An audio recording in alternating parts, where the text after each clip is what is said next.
está planteando esta norma de vivienda y hábitat. Entonces, con esto, digamos, voy a iniciar yo con la contextualización acerca de la norma. Entrando en materia, básicamente lo que voy a hacer es como recoger algunos datos y alguna información y análisis que hay en la exposición de motivos de la norma, y después planteo la norma y centramos como los puntos sobre los que queremos discutir más específicamente. Entrando en materia, la norma, la ley 2079 del 2001 se vendió diciendo que su objetivo era consolidar o es consolidar más propietarios.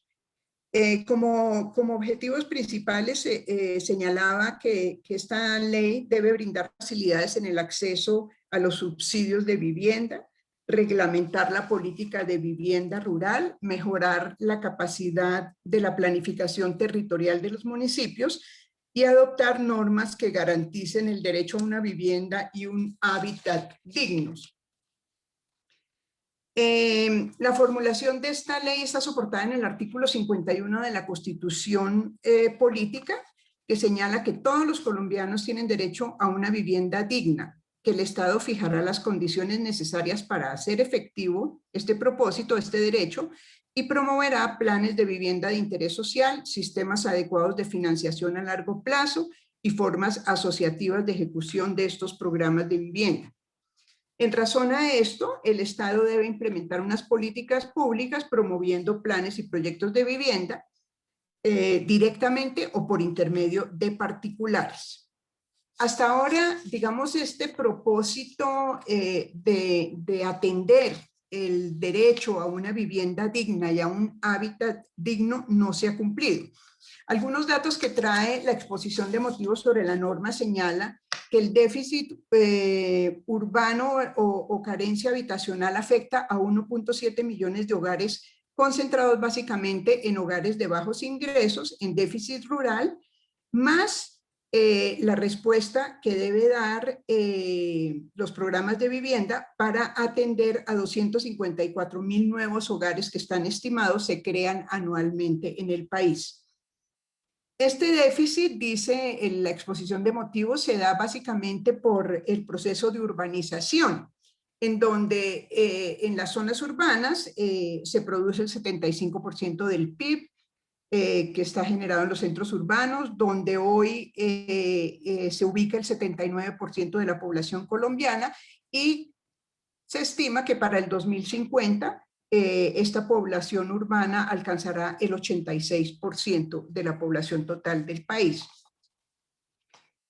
Por eso dice que, digamos que dentro de esa mirada como más de proceso de urbanización que está teniendo el país, dice que la ley debe considerar los elementos asociados a un desarrollo urbano integral, como la gestión del suelo urbanizable, la planeación territorial y la disponibilidad y acceso a servicios. Una primera anotación es eso, la norma tiene básicamente, aunque atiende todo un capítulo para la vivienda rural, digamos, tiene centrada toda su atención y digamos toda la satisfacción de ese derecho hacia una vivienda digna y un hábitat digno también, básicamente en un esquema de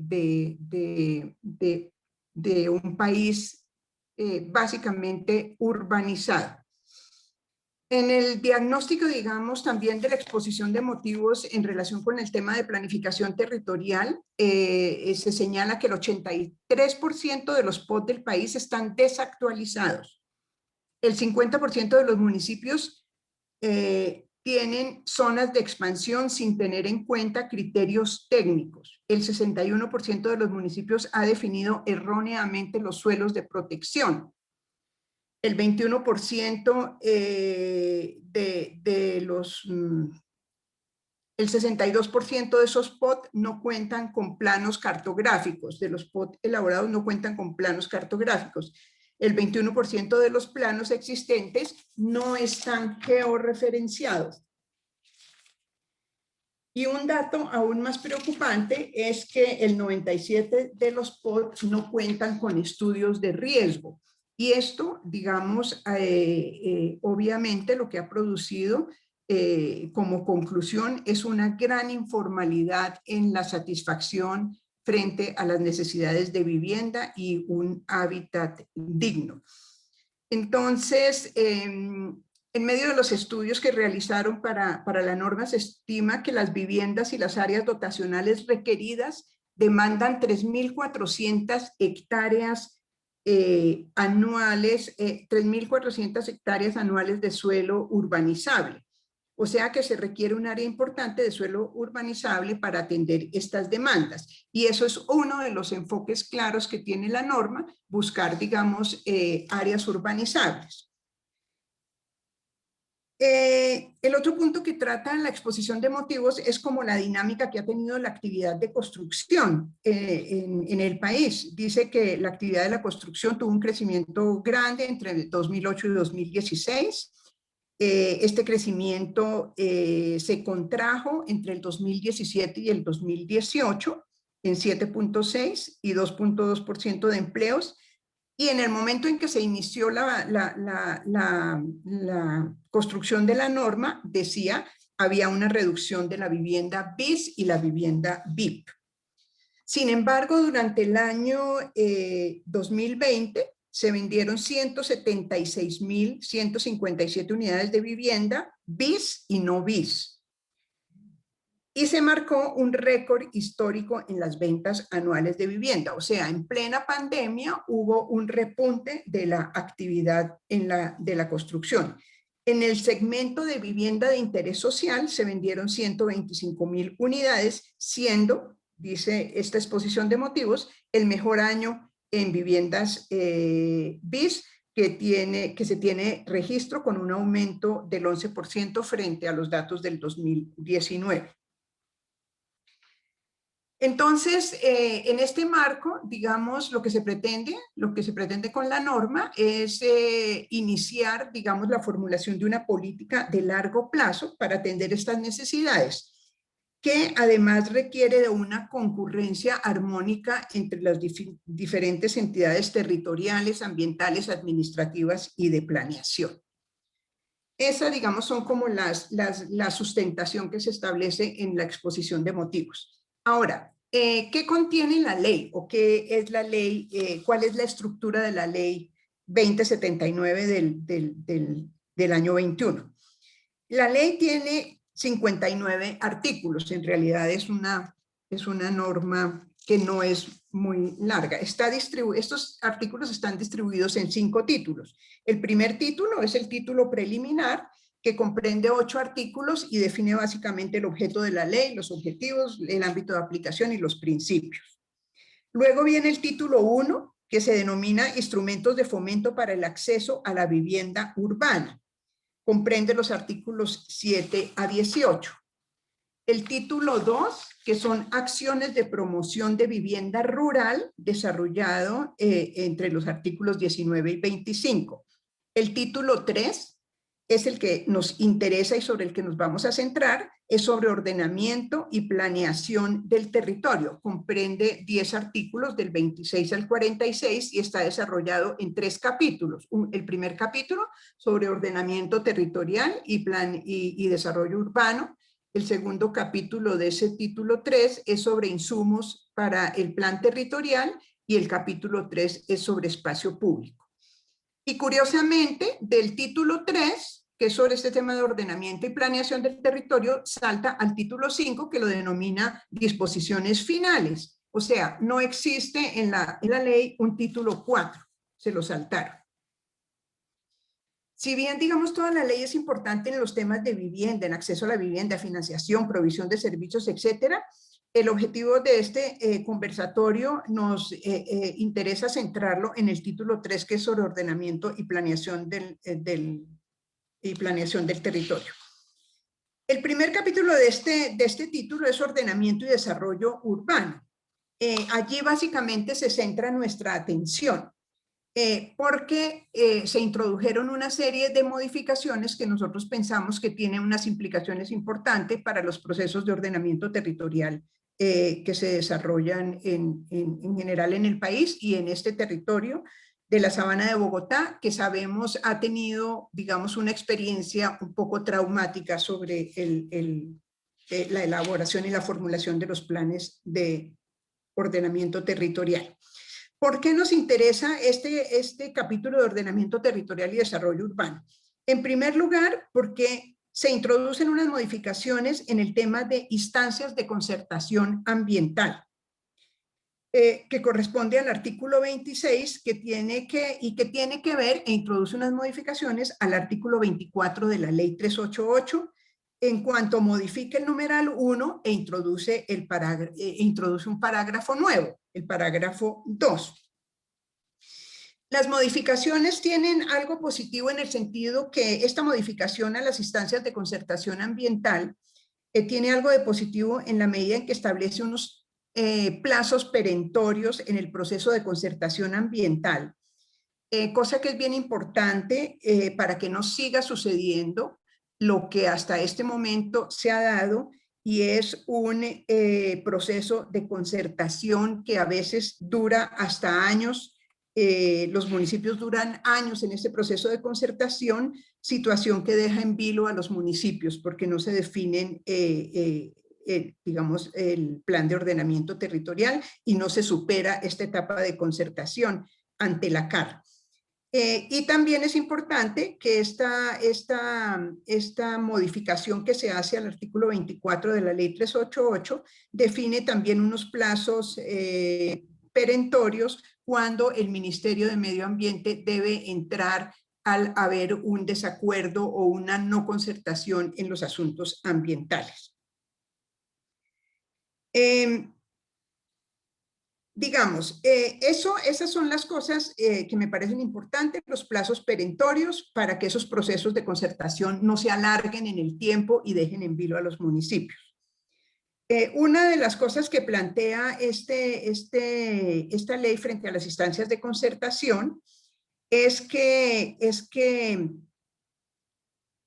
el proyecto del plan, que cuando se someterá a la CAR, dice, introduce esta modificación, dice, a efectos de que conjuntamente con el municipio o el distrito concerten los asuntos exclusivamente ambientales dentro del ámbito de su competencia, de acuerdo a lo dispuesto por la ley 99 de 1993. Antiguamente, el municipio presentaba su plan de ordenamiento ante la corporación y esperaba, digamos, las observaciones y el proceso de concertación que debía darse después de que la CAR analizara el plan de ordenamiento.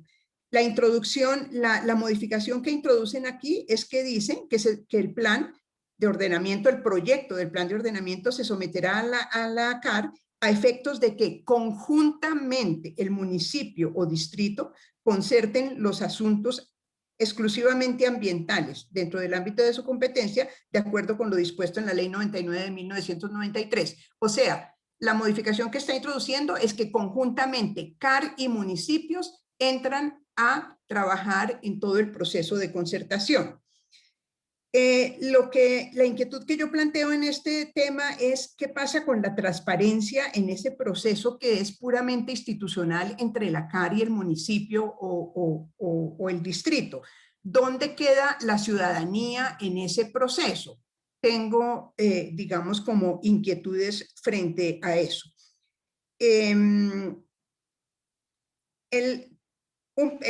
La otra modificación que se hace frente a esas instancias de concertación es introducir un segundo parágrafo a ese artículo, que nos parece que es útil en el sentido en que el parágrafo establece en que en los casos en que existan dos o más autoridades ambientales o corporaciones con jurisdicción en un municipio o en el distrito, se constituirá una mesa conjunta en esa concertación con el propósito de adelantar la concertación ambiental, respetando en todo caso la jurisdicción y competencia de cada uno, porque había muchos problemas cuando en un municipio intervienen dos autoridades ambientales. Entonces, ese es uno de los temas importantes de modificación de la ley en el artículo sobre instancias de concertación en lo ambiental. La otra modificación que seguramente Javier nos puede ayudar a explicar, porque es un tema bastante complejo, es, digamos, algunas modificaciones que se introducen sobre el artículo 27, que es acción urbanística, y sobre el artículo 28 de la ley 2079, sobre actuación urbanística.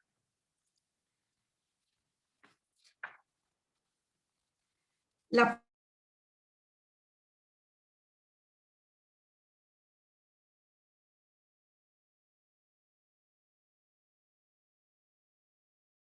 primera municipal, adoptadas o autorizadas en actos administrativos de carácter general, como los planes de ordenamiento territorial o los instrumentos que los desarrollan, y que no consolidan situaciones jurídicas de contenido particular y concreto.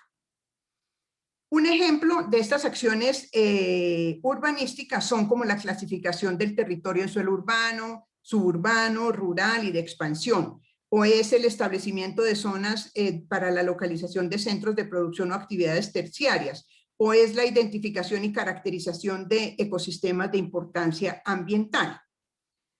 Esas acciones urbanísticas deberán estar contenidos dentro del POT o los instrumentos que los desarrollan. Y en los casos en que se aplican, deberán sustentarse en estudios jurídicos ambientales que se requieran para garantizar el conocimiento pleno del territorio.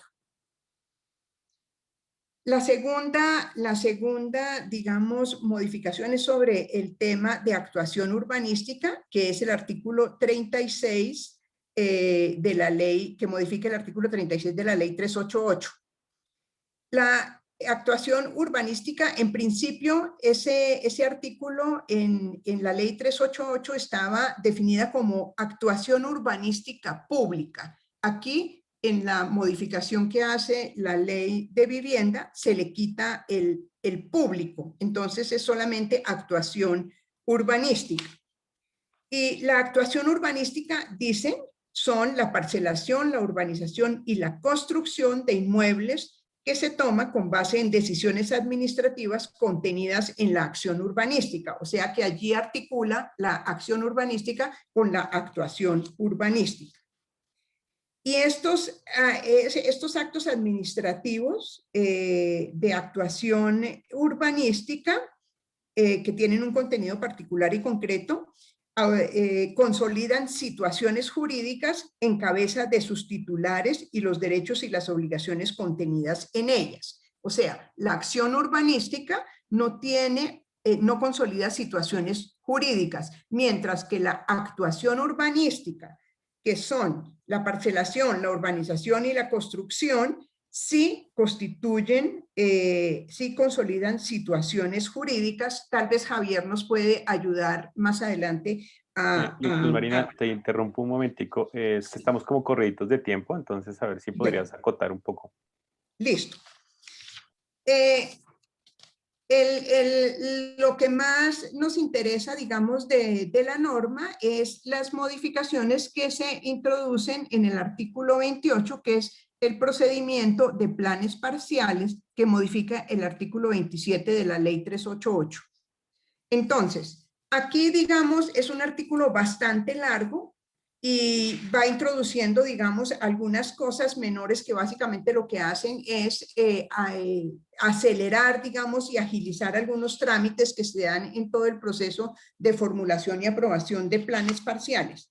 Pero el tema que nos interesa aquí y que es particularmente sensible para el caso de Chía es lo que está establecido en el parágrafo 6. En el parágrafo 6 de este procedimiento de planes parciales, se introdujo, dentro de la norma se introdujo el parágrafo 6, que dice a la letra: si durante el término que transcurre entre la expedición del acto administrativo de viabilidad de un proyecto de plan parcial y su adopción se suspende provisionalmente por la jurisdicción de lo contencioso administrativo el plan de ordenamiento territorial con base en el cual se formuló el plan parcial, el solicitante tendrá derecho a que el plan se estudie y apruebe con base en las normas vigentes al momento de expedición del referido acto administrativo, siempre y cuando en la providencia que lo adoptó, la suspensión provisional no se haya incluido disposición en contrario. Digamos, ese artículo en particular, ese parágrafo adicionado en ese artículo sobre el procedimiento de los planes parciales nos produce, digamos, una inquietud particular por el caso específico del ordenamiento territorial de Chía, y queremos centrarnos, digamos, como en ese punto para que podamos ver como cuáles son las implicaciones que tiene la introducción de este parágrafo. Unas cosas adicionales, y con esto termino, es que en los capítulos 2 y 3 de ese título sobre ordenamiento territorial y planeación, se hace, digamos, se introduce la obligación de que una vez aprobado el plan de ordenamiento, el alcalde tiene la obligación de remitirlo al Instituto Geográfico Agustín Codazzi para que éste lo integre a un sistema de información geográfico para la planeación y el ordenamiento territorial. También se crea un observatorio de ordenamiento territorial, una iniciativa importante para recopilar y establecer avances sobre la implementación y los resultados del ordenamiento. Y por último, un punto que también nos interesa y que nos preocupa es que al final, digamos, de la norma, dentro del capítulo del título final, digamos, se introduce un parágrafo que modifica el artículo 4 de la ley 388, en donde se dice: el gobierno nacional reglamentará los mecanismos que permitan garantizar la participación democrática en la formulación de los planes de ordenamiento territorial. Entonces, allí la pregunta es, adicionalmente a lo que hay en la ley 388, el gobierno nuevamente va a reglamentar en los mecanismos de participación democrática para la formulación de los planes de ordenamiento territorial. Entonces, esos 3 puntos sobre la concertación ambiental, sobre los procedimientos de planes parciales y sobre una nueva reglamentación para la participación democrática en la formulación de planes de ordenamiento territorial son los puntos que nos interesaría reflexionar y escuchar sus impresiones sobre las implicaciones que pueda tener. Gracias. David, entonces, si nos puedes contar cómo lo que tú viste durante el proceso de formulación de la ley en el Congreso y algunos comentarios que tengas sobre los aspectos que he estado planteando. Vale, perfecto. Primero que nada, muchas gracias por la invitación. Muy rápidamente les cuento, además este fue un proceso que también estuvimos un poco cerca tratando de meter algunas proposiciones, entonces no es un trámite distante, creo que para ninguno de los que ha estado acá, pues de los que están en este momento. El proyecto fue radicado por el gobierno nacional de iniciativa del gobierno nacional y citado por comisiones conjuntas de la Comisión Séptima del Congreso.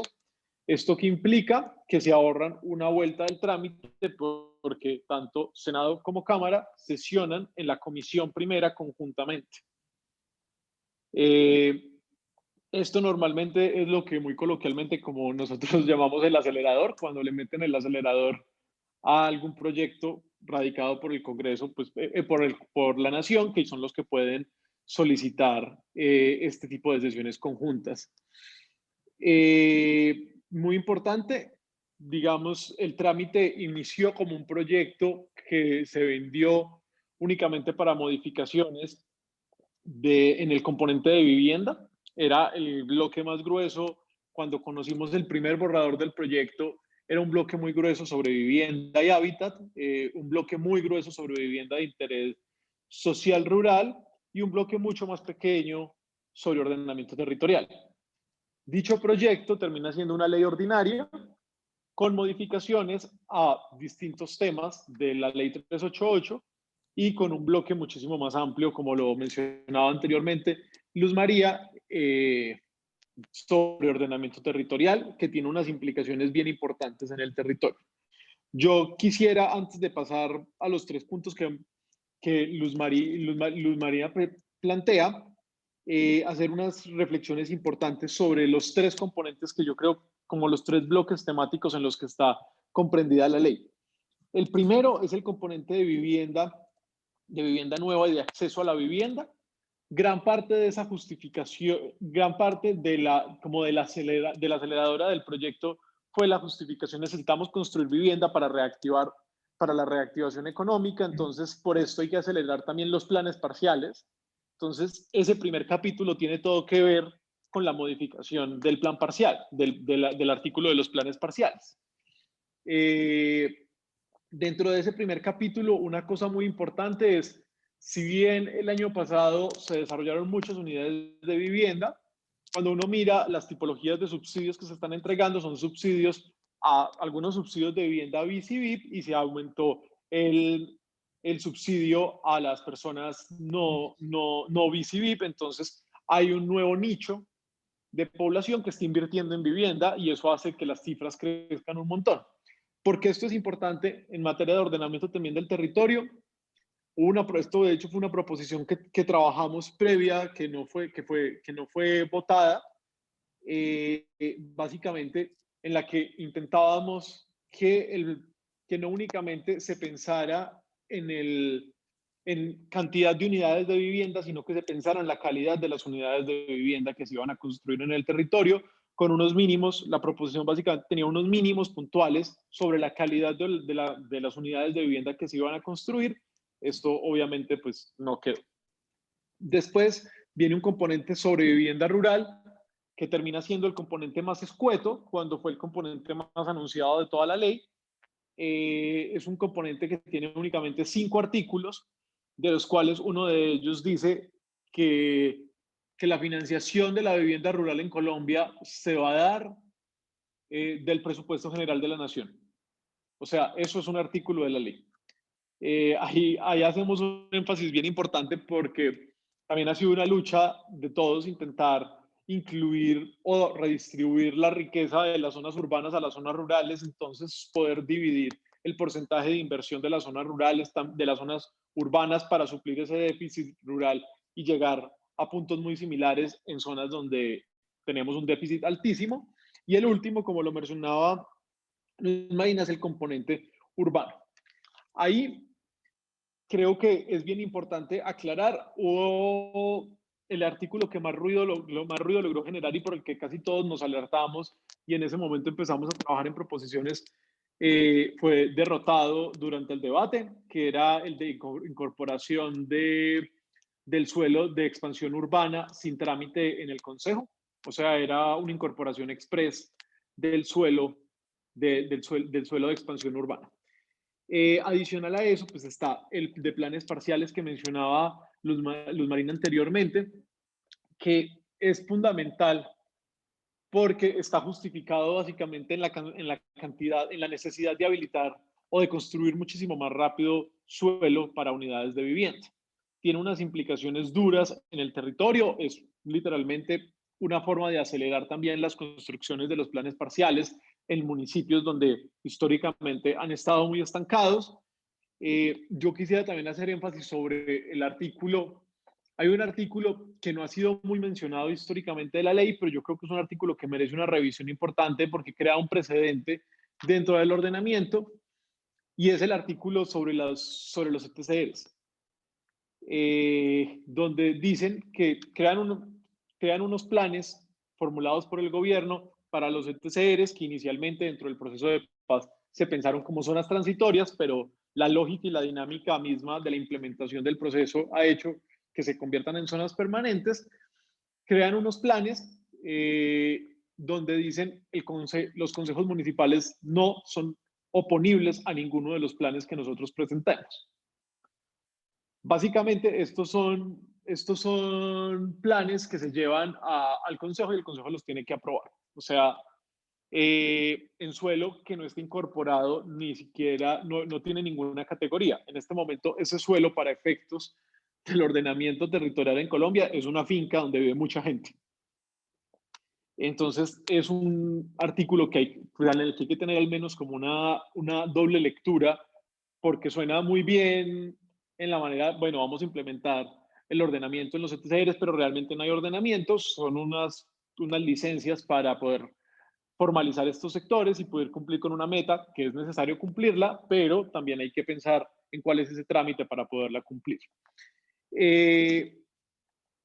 Importante también el artículo sobre la plusvalía, porque nosotros históricamente hemos tenido muchos problemas para el pago de las plusvalías. Muchos municipios en Colombia no cobran la plusvalía, eso ha sido un enredo, que se cobre el valor real de lo que se debe cobrar por una plusvalía, y el proyecto permite que el cobro de plusvalía se pague en especie en cargas generales.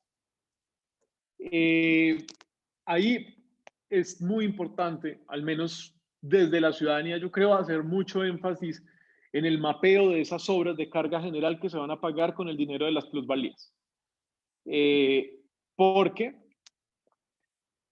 es fácilmente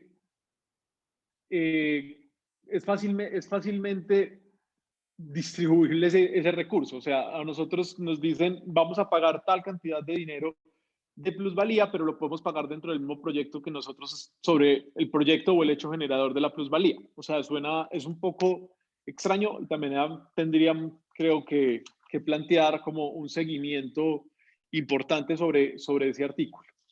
Sobre el artículo que mencionaba también Luz Marina al principio, sobre las corporaciones ambientales, nosotros coincidimos en que está bien que los municipios tengan un plazo y las corporaciones tengan un plazo del trámite y tengamos como una certeza sobre el tiempo, pero también pues entendemos que hay dudas en el mecanismo en el que solamente está la administración municipal y donde solamente está la CAR sentados tomando ciertas decisiones sobre el ordenamiento territorial. Ahí también sería una lupa bien importante.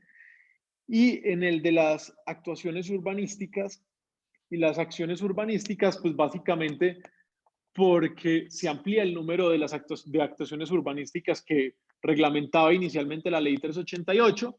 Esto está justificado, gran parte de la ley, o sea, en las conversaciones que se han tenido con el ministerio, esto está justificado en una lógica de brindar certidumbre jurídica al ordenamiento territorial, en lógica que habían muchos vacíos entre la definición de una actuación, de una acción urbanística, exactamente igual que con el artículo de los planes parciales, certidumbre jurídica tanto para los inversionistas como para los municipios, pero sí puede generar unas dinámicas muy aceleradas de construcción y de habilitación de suelos que están en unos procesos pues, históricos a los que pues, no necesariamente y per se, digamos, son malos, pero que yo sí creo que hay que hacerle un proceso de revisión minucioso a la implementación de esta reglamentación. Yo dejaría como este barrido sobre estos artículos particularmente, y si en algún momento debemos volver a alguno de estos, pues entramos en más detalle sobre estos mismos.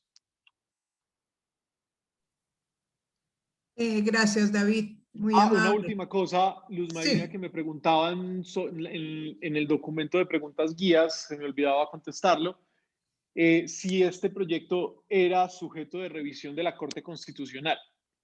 Para tenerlo presente, esto es una ley ordinaria, únicamente es sujeto de revisión de la Corte Constitucional si es un proyecto que se llegase a demandar.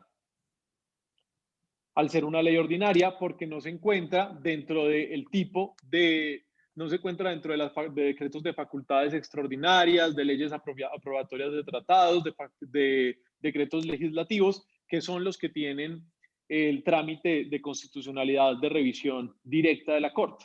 O sea, de la única forma que el proyecto es revisable por la Corte Constitucional es que algunos sectores lo demanden, como lo anunciaron durante el trámite, pues muchos sectores anunciaron demandas dentro del trámite. Yo personalmente no conozco hasta el momento ninguna demanda, como para tener al menos ese barrido del estado actual. Es un proyecto en el que se está implementando como tal cual está, y lo podemos ver en en los mecanismos y en la cantidad de unidades de subsidios que el gobierno nacional está sacando a disposición. Gracias, David. Le damos paso a María Mercedes. Gracias, Luz Marina. Bueno, buenas noches para quienes nos acompañan aquí en la participación del foro y a quienes nos estén siguiendo por las redes. Bueno, yo creo que se cambió un poco la dinámica, entonces ahora de una vez entramos a responder las preguntas, porque pensábamos que iba a haber dos ronditas. A ver, ese proyecto de ley, esta ley ya, perdón, sigue una línea de largo plazo del gobierno nacional. Digamos, el gobierno nacional en algún determinado momento intentó, por allá 2003, hacer una modificación de la ley 388 contra algo que para los promotores inmobiliarios ha sido un problema, que son los planes parciales. No encontró, a pesar de que era un momento en que el presidente controlaba bastante el Congreso y todo, pero no hubo como ambiente propicio para, pues, abordar una reforma de la ley 388. En ese momento nos movilizamos desde algunas ciudades para defender la ley, que además era muy corto el tiempo para aplicarla, y lo que ha ido haciendo es después modificarla puntualmente y dejándola despojada de lo que fueron sus objetivos originales. Entonces, este es un paso más, una gran presentación de que es una ley para garantizar el derecho a la vivienda y al hábitat digno, un montón de retórica al inicio, que nos gusta mucho a los colombianos, y echa un montón de declaraciones que si uno no lo tengo para mirar en este tiempo, pero si entrara a desmenuzar algunas, pues el principio de regresividad está mal enunciado, es un principio propio de los derechos sociales y particularmente el derecho a la vivienda, le cambió la definición y habría regresividad en lugar de avanzar en la garantía de los derechos. Pero, digamos, la ley tiene todos esos enunciados generales, como decía David, pues es interesante lo de la vivienda rural, pero finalmente no dice mayor cosa de la vivienda rural. Y después aparece una lista de mercado, casi uno se imagina que lo que quedó es una lista que pasaron los constructores para que les resuelvan sus problemas que tienen como constructores, y además pues porque ellos se movilizan a través de Camacol, que hace bastante lobby, prácticamente tiene está a su disposición el Ministerio de Vivienda desde hace muchísimos años, prácticamente desde que se creó. Entonces, después uno ve todos los... Perdóname, María Mercedes, pero sí, te estás como distanciando en algunos momentos del micrófono y se escucha con algún intervalo para que te acerques. Ya me acerco porque no tengo cerca los audífonos. Bueno, entonces uno después ve todas las solicitudes de los constructores. Y ahí se ve dos de los cambios, que son dos de las preocupaciones de los constructores en el largo plazo. Uno, la agilidad para incorporar suelo para el desarrollo urbano, que se reduzcan las trabas, eso viene de hace rato, no es nuevo de esta ley. Lo empezaron a meter en el plan de desarrollo del segundo periodo del presidente Uribe, los macroproyectos de interés social nacional. Eso lo demandamos, lo tumbamos en la Corte por violación en la Corte Constitucional a la autonomía municipal, lo revivieron en la ley de macroproyectos, lo metieron a algunas cosas en la ley 1537, es redundante además en relación con la 1537, que fue la ley de vivienda que se tramitó en el segundo gobierno de Santos, movida pues o jalonada por Vargas Lleras, el vicepresidente, ministro de Vivienda, bueno, en el primero, ministro de Vivienda en ese momento, y lo meten en cada plan de desarrollo nacional. Entonces, uno es que cada vez haya menos limitaciones a la incorporación de suelo, modificaciones express y ad hoc de los planes de ordenamiento territorial, reducción de las exigencias. Aquí por lo menos le aumentaron el tiempo de la concertación ambiental de la CAR, que estaba en 30, y lo aumentaron a 45 días. Esos plazos a veces son muy difíciles de cumplir, y aumentaron un poquito también el trámite de concertación de los planes parciales. El segundo es la manera como los promotores inmobiliarios y los constructores conciben la seguridad jurídica. Entonces, ese es otro gran tema que aparece en esta ley. Ellos ya habían intentado hacer algo, yo intenté buscar el texto, no lo encontré, no lo recuerdo de memoria, pero ya habían intentado meter una norma absurda en uno de los planes de desarrollo de que prácticamente las decisiones de los jueces, o sea, que se metían con las decisiones de los jueces, eso salió en el trámite de ese plan de desarrollo, pero digamos, entonces los constructores viven acordando con los alcaldes, presionando, hacen un lobby más poderoso que cualquier otro interés colectivo, sacan planes parciales, planes de ordenamiento en el límite de la ley, cuando no más allá de la ley, y cuando se les empezaron a caer por demandas de la ciudadanía, entonces pusieron el grito en el cielo y quieren un poco de seguridad jurídica. Entonces, por eso diferencian entre acciones urbanísticas, que serían las de carácter general, tomadas por el sector público, por las entidades públicas, ese listado pues que no tengo tiempo. Luz Marina se refirió a algunos, y dicen, esas no crean, no crean derechos adquiridos, no son situaciones consolidadas concretas.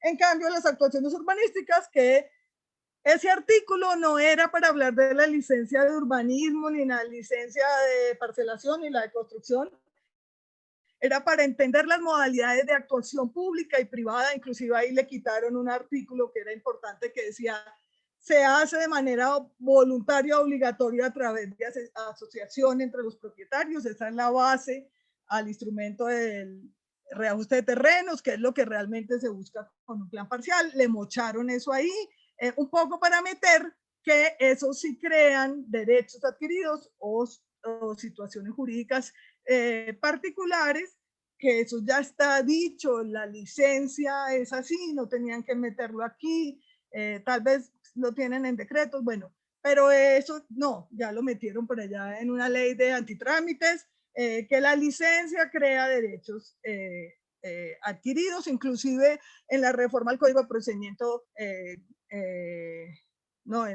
al Código de Contencioso Administrativo, ya dijeron que no se puede revocar sino demandándola, así sea obtenida por fines fraudulentos. Una licencia de urbanismo no se puede revocar directamente, toca ir a un juez, y aquí le vuelven a meter esos temas.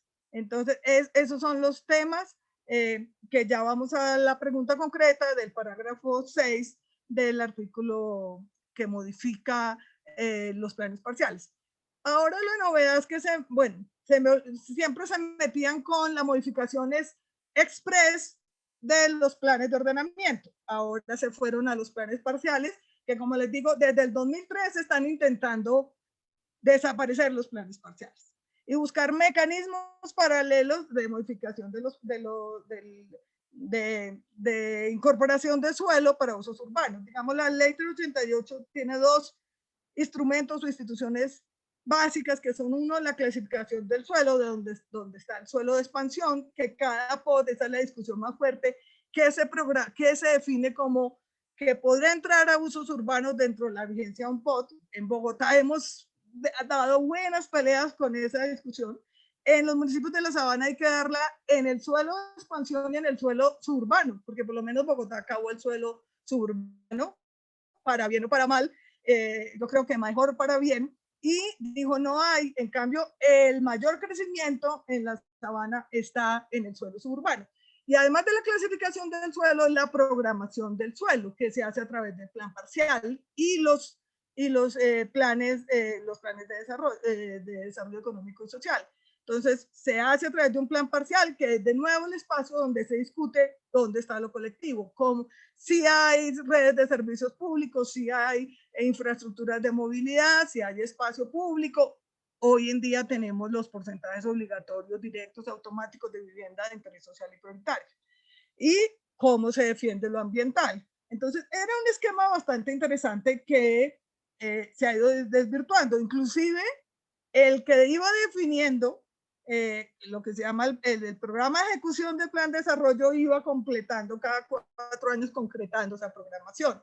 Entonces, si de 1000 hectáreas en una ciudad grande, cada plan de desarrollo decía, estas son 200, todo el esfuerzo y la inversión y la gestión pública y privada se iba en esas 200 para 4 años o 100 según la talla del municipio. Eso nunca se aplicó, eso no, se resistieron a eso. Entonces simplemente a Bogotá le pasó el primer plan parcial que llegó después de aprobar el POT del 2000 a decir, aprueben el POT, fue el de los límites con Chía, que todavía ahorita hace poco lo volvieron a aprobar, el de, no sé, el del bosque, bueno, no sé, Ignacio se va a acordar de eso, fue el primero y era un salto. ¿Y dónde estaban las infraestructuras? Ah, no, es que aquí estamos las hectáreas, ¿sí? Porque se desvirtuó eso. Entonces, ¿ahora qué hace esta ley? Primero, trata, bueno, también aumenta un poquito los plazos, pero por ejemplo suprimió el concepto del Consejo Consultivo de Ordenamiento para los planes parciales. O sea, suprime a la ciudadanía. Cuando los consensos con la ciudadanía son los que más seguridad jurídica dan. Si hay de verdad consensos, acuerdos, van a evitar lo que no les gusta, que son, por ejemplo, las demandas. Entonces, y al plan parcial, entonces le motilan una serie de los procedimientos, le añaden un montón de cosas. Ya estaba el del silencio administrativo positivo, que para los que no saben de eso, quiere decir que si el alcalde no toma la decisión y no se aprueba en un plazo, prácticamente van a una notaría y se da por aprobado el plan. Eso tampoco es nuevo, pero no voy a mirar mis notas pues por razones de tiempo, pero para que eso lo más clave es para que ustedes lean lo que se cambió. Entonces, es esos temas de que los planes parciales se tienen que agilizar.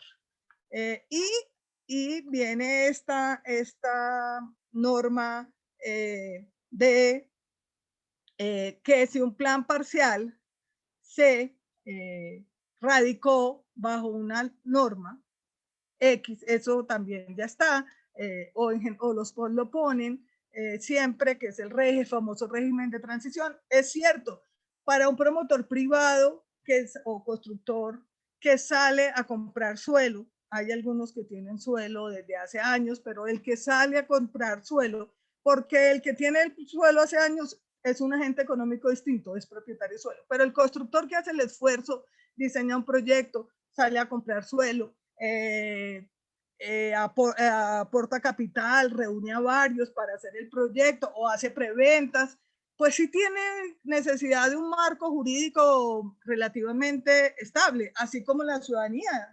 Los intereses colectivos necesitamos un marco jurídico relativamente estable. Entonces, en las licencias está claro, así se modifique la norma, la licencia se aprueba, la licencia se sigue haciendo con la ley, con la norma vigente, el POT vigente o la ley vigente en el momento en que se radicó la licencia en debida forma, obviamente. Y esto pues lo aplica en los planes parciales también. Si hay un cambio de norma, es legítimo en esa transición que se rija por la norma anterior. Pero ¿qué pasa cuando hay una decisión de un juez? Ya como anécdota yo les cuento, por ejemplo, cuando se suspendió el plan de ordenamiento, la revisión que se tramitó en el gobierno de Gustavo Petro, la famosa MEPOT, modificaciones opcional del POT, nosotros tuvimos esa discusión internamente en el distrito y con el ministerio. Entonces yo particularmente que tenía a cargo hábitat y la construcción de vivienda, yo dije, los que alcanzaron a radicar, además porque la suspensión del POT era por trámite, que puedan seguir. Y más o menos gente dentro de la misma administración dijo no, y el ministerio y Camacol y todos sacaron conceptos de que no, ahora cambiaron, ¿no? Ahora cambiaron de opinión. Entonces, ¿Qué pasa? No les puedo dar una respuesta general porque las decisiones de los jueces sí obedecen a conflictos particulares, a situaciones que además una persona ha puesto la demanda. La redacción va a venir un conflicto de interpretaciones ahí. La redacción de la norma del parágrafo daría para entender que siguen aplicando la norma con la que se inició el plan parcial, el trámite o radicó la solicitud de plan parcial, salvo que la decisión del juez diga haga una referencia particular. Yo no creo pues que solo pueda hacer eso. O sea, de nuevo se están metiendo con la autonomía de los jueces. Si un juez suspendió un plan de ordenamiento territorial porque objeta, por ejemplo, la definición de suelo de expansión urbana, el plan parcial no, también se suspende, evidentemente. Si lo suspendió porque, como en el caso de Bogotá, por un tema de trámite, aunque los procedimientos son muy importantes, pero digamos, por un tema de trámite que daba lugar a discusión jurídica. ¿Sí? Aquí porque Peñalosa no quiso apelar, pero se podía haber apelado y ahí había una serie de precedentes que mostraba cómo la legislación nacional aparta a los consejos municipales. Pero bueno, ese es otro tema. Pero digamos, si se suspende el plan de ordenamiento por otro motivo, uno podría pensar que no toca el tema de ese plan parcial, que podría seguir el plan parcial. Pero si la suspensión del plan del plan de ordenamiento territorial en el que se basa ese plan parcial, porque además es un plan parcial que está tramitando la administración. El plan parcial no es un acto particular y concreto como una licencia. El plan parcial es un desarrollo del POT que incorpora interés general, interés particular. No, un plan parcial no tiene la misma característica de una licencia, ¿sí? Entonces, yo sí pienso que definitivamente aplica para el futuro, no aplica para el pasado. Yo creo que razonablemente lo podemos discutir. Voy a dejar ahí, no sé cómo estoy de tiempo, pero hay dos temas que ya uno lo señaló David, que también sería interesante, pues tenía otro, porque yo pensaba que al principio hacía una cosa general y después contestaba las preguntas, que es el de que la participación en plusvalía se pueda cruzar con las cargas generales del proyecto. A mí eso no me parece tan preocupante como regla general porque pues hoy en día yo pienso que son mucho más importantes las obligaciones urbanísticas que el mismo tributo participación en plusvalía, que con su avalúa antes, su avalúa después, su actualización e inflación mientras los precios del suelo crecen con otras parámetros o dinámicas económicas y urbanas. Entonces yo, por ejemplo, hoy estoy abogando porque haya más obligaciones urbanísticas y no tanto la participación en plusvalía. Ignacio sabe que nosotros en la administración de Antanas Mocus tramitamos la participación en plusvalía, después nos encontramos con norma anterior, bueno, un montón de cosas. Si las obligaciones urbanísticas son suficientes, mayores que la participación en plusvalía, porque si no hay que cobrar participación en plusvalía, me parece un mejor camino. Lo que sí no me parece de este proyecto es que se utilicen, si el municipio tiene aprobada su participación en plusvalía con otras finalidades, hay que respetar la autonomía municipal. ¿Sí? Otra cosa es la filosofía general del cambio hacia obligaciones urbanísticas. Y no puede decir que si un municipio tiene su participación en plusvalía para producir suelo para vivienda de interés social o para proteger el patrimonio arquitectónico, se lo usen para un determinado proyecto en las cargas generales, porque están violando la autonomía del consejo y la decisión que tomó el consejo de la destinación del plan. Y la otra, retoman una norma que estaba en la ley 15, que está en la ley 1537, y es decir que excepcionalmente las infraestructuras de servicios públicos se pueden financiar con mecanismos de movilización de plusvalías. El único mecanismo de recuperar plusvalías para la colectividad no es el tributo participación, hay un abanico. Eso es contrario a la ley 388 porque la ley tiene como una de las obligaciones o cargas generales las infraestructuras de servicios públicos. Entonces dicen, excepcionalmente se podrá, desde que se le garanticen mecanismos al promotor inmobiliario para recuperar la inversión que haga en la construcción de las redes de servicios públicos domiciliarios. Eso es un absurdo, porque justamente eso se financia con las plusvalías. Parte de los incrementos de los precios del suelo que se producen de tomar un suelo rural y volverlo suburbano o de expansión urbana y posteriormente urbano, financian esas infraestructuras, las cuentas dan, alcanzan. Lagos de Torca es un buen ejemplo en Bogotá de que alcanzan. Lagos de Torca tendría margen todavía para pagar más cargas, y eso que es más que lo que se pagaba en los mecanismos anteriores, y salen a decir que no se puede cobrar vía cargas generales las redes de servicios públicos domiciliarios, que sí se puede cobrar, la ley lo permite. Eso ha sido una caballito de batalla de Camacol y del ministerio, que son prácticamente lo mismo hace rato, y dicen que se podrá recuperar a través de algunos mecanismos. Esa me parece un absurdo. Ya no me da el tiempo para más, pero yo creo que estas claves de cómo leer este proyecto de ley sirven para ir a los textos y mirarlos en detalle. Gracias, María Mercedes, muy amable. Sí, nos aclaras muchas cosas. Le vamos a dar paso a Enrique Cavalier, que está en Londres y quiere hacer una intervención. Está muy tarde. Enrique, por favor. Buenas noches a todos y todas. Quisiera agradecer a Radiación por la invitación y a la participación en este foro. Es un honor estar acá virtualmente al lado de todos.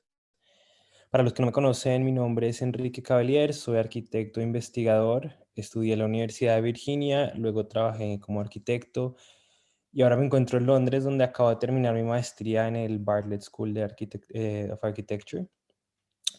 Mi investigación explora cómo las comunidades participan en la construcción del espacio urbano a través de nuevos modelos de inclusión y participación en el diseño del entorno construido. Y como parte de mi tesis, fundé Público, un espacio en Cajicá, Colombia, que incentiva a las personas a convertirse en agentes activos en la construcción de su municipio mediante el patrocinio, desarrollo y de proyectos comunitarios. Claramente, con los puntos que menciona María Mercedes, la ley 2079 del 2021 nos preocupa desde el territorio. Vemos cómo cada vez, como ciudadanos, perdemos cada vez más el poder de participar activamente en la construcción de nuestros espacios que habitamos. En las últimas décadas hemos sido testigos de la expansión urbana alrededor de todo el mundo y especialmente en un municipio como Cajicá. Y contrariamente a la promesa de la mejora de las condiciones urbanas que una vez presentó esta migración urbana, las condiciones de vida en las ciudades y en nuestros municipios se deterioran a un ritmo creciente para grandes segmentos de la población. Dado que las prácticas arquitectónicas y de planeación urbana tradicionales parecen fallar frente a los procesos de gentrificación, desplazamiento de comunidades, crecimientos de asentamientos informales y la degradación de los sistemas ecológicos, como Público nos enfocamos en restablecer operaciones autónomas que se rijan por los beneficios del bienestar comunitario en el lugar de crear espacios donde los intereses económicos de unos pocos. Cajicá es un municipio del norte de Bogotá, como parte de la sabana cundiboyacense. Se asienta en un territorio privilegiado rodeado de agua y montañas a una altitud de 2.500 metros sobre el nivel del mar, limitando con el río Bogotá, el río Frío y la Cumbre y Montepicio. Según el Instituto Geográfico Agustín Codazzi, esta combinación de llanura, agua y montañas crea uno de los suelos más fértiles del país. Los muiscas, los primeros habitantes de este territorio, construyeron un asentamiento en la falda de la montaña y lo llamaron Cajicá, que significaba fortaleza y piedra en muisca, basando su economía en la siembra e intercambio del maíz. Y desde la época precolonial hasta muy pocos años, Cajicá era un pequeño municipio rural cuya identidad estaba ligada a sus ricos y fértiles campos agrícolas. El agua de la cuenca del río Bogotá regaba estas tierras con un sistema natural de vallados y canales, y debido a esta llanura del paisaje, el río se inundaba naturalmente durante la temporada de lluvias, enriqueciendo y fertilizando el campo. La identidad y memoria de nuestro municipio estaban unidas a su rica hidrología y fértiles tierras agrícolas. En las últimas décadas, en Cajicá se ha enfrentado a una transformación urbana acelerada. Durante este tiempo, el municipio ha visto su población duplicarse, mientras hemos perdido más de la mitad de nuestras áreas agrícolas y vemos la construcción de conjuntos privados y de desarrollos cuestionables. El fuerte sentido de identidad y pertenencia y ciudadanía que alguna vez teníamos en nuestro municipio se desvanece a medida que las prácticas agrícolas tradicionales desaparecen, la memoria colectiva se difumina y lo rural se desvanece. A medida que las grandes constructoras dan forma al proceso de urbanización mediante la construcción de sus conjuntos cerrados y bloques de apartamentos, nosotros, las comunidades locales, perdemos cada vez más el poder para construir nuestro municipio. Vemos cómo la comercialización de la tierra como un activo le ha dado al capital inmobiliario el poder de moldear nuestros entornos urbanos, nuestra política y por lo tanto nuestras vidas. La mayoría de los municipios del país, esos nuevos desarrollos son las ideas de las constructoras privadas y propietarios que buscan obtener ganancias sobre nuestras tierras. Muchos de estos desarrollos no son lo que nosotros las comunidades locales queremos o necesitamos, sino lo que es más rentable para el mercado inmobiliario.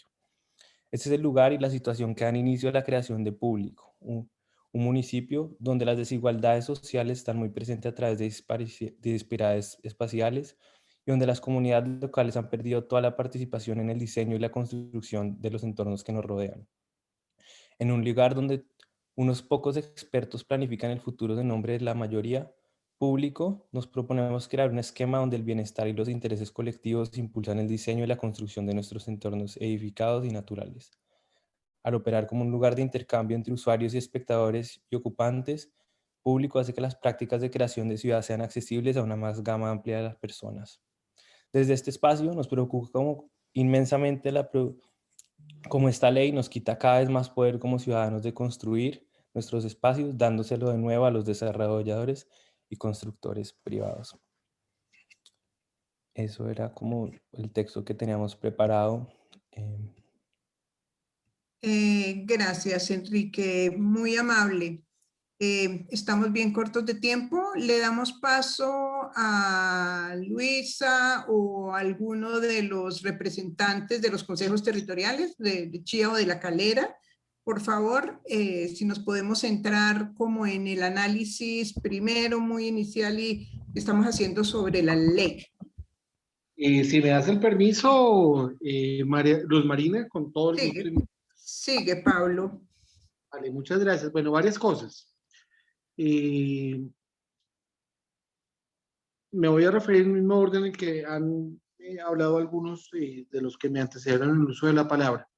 Lo primero que todo es hablar sobre la ley 388 del 97, que fue tramitada y sancionada como si fuera una ley ordinaria.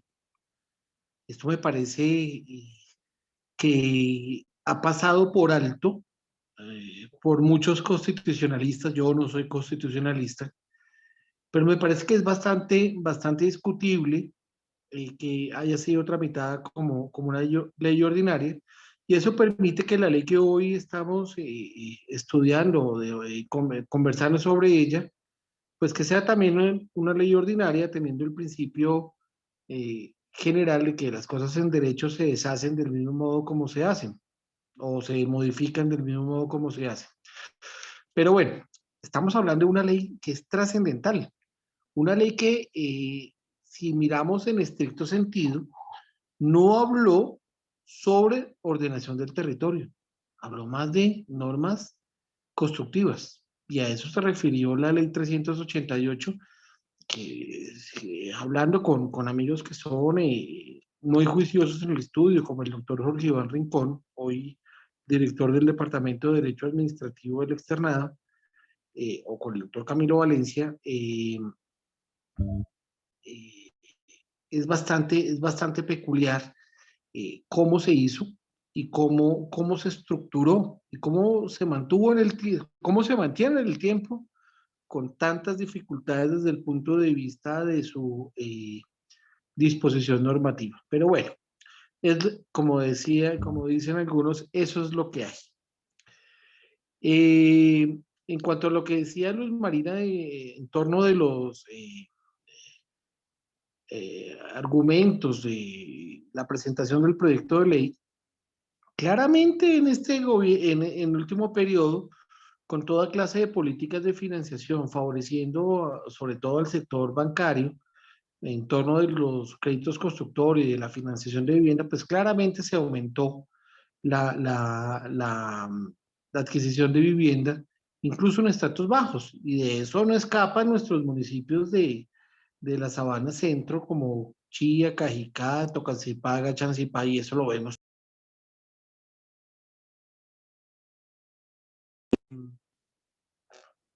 Aplaudimos de esta ley que estamos debatiendo, sobre la que conversamos hoy, que haya un espacio de concertación con la CAR y que haya además unos términos más ajustados, menos inciertos respecto de las posibilidades de no compartir las posesiones de la CAR. Lamentablemente, y voy a meterme en camisa de 11 varas, pero tenemos claros todos que las corporaciones autónomas regionales son entes cero técnicos, son absolutamente políticos, por no decir y politizados. Esto implica que básicamente quien logre acceder a los trámites ante ellos, en el orden, pueden acceder más fácil a sus trámites, tanto desde el punto de vista económico como desde el punto de vista político, siendo el último elemento, el último vehículo, instrumento de decisión en cualquier caso, el tema técnico. Y esto es lamentable y triste. Y esto es un tema que el país está requiriendo y necesitando una reforma estructural en el país. Pero por lo menos esta ley plantea que en caso de una divergencia haya un tercer ente que entre a solucionar esa controversia, como lo es el ministerio. Y eso me parece bien, y me parece bien que además le ponga un término. Faltará ver qué pasa en el desarrollo, cómo va a ser el desenvolvimiento del ministerio, en orden a que no se vuelva un trámite similar al que viene ocurriendo hoy, pero con requerimientos burocráticos, políticos y económicos superiores a los que ya tenemos que malvivir hoy. En cuanto al artículo 26, en el parágrafo segundo, nos parece bastante particular que hayan incluido que esa norma también era aplicable a los EOTs y a los PBOTs. Bueno, esperemos que cuando hay la concurrencia circunscripcional de varias corporaciones autónomas regionales, esto le sirva de alguna manera a esos municipios de segunda y tercera categoría. El tiempo pasará y estableceremos cuál era la intención de incluir esta última frase en ese parágrafo segundo.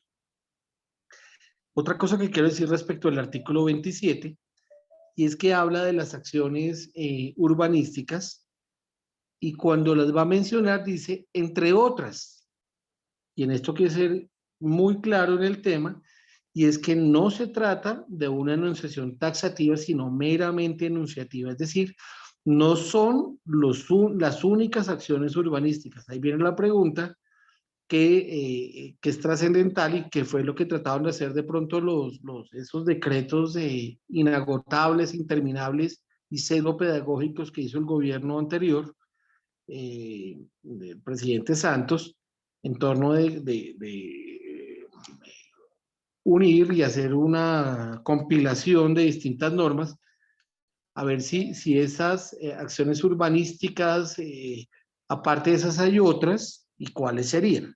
Importante ese tema para tenerlo presente. En cuanto al artículo 28, cuando hacen una remisión expresa de las licencias de construcción, de urbanización y de parcelación, curiosamente, si de una vez se ocuparon de ellas, ¿por qué no hablaron de las licencias de subdivisión y de ocupación e intervención del espacio público? Si lo que querían, y en esto me refiero a lo que decía David Cardona en su intervención, que quisieron incorporarlas todas. Y entonces, si lo van a incorporar, ¿por qué no incorporan todas? Y la de subdivisión y la de ocupación, intervención del espacio público en que quedar.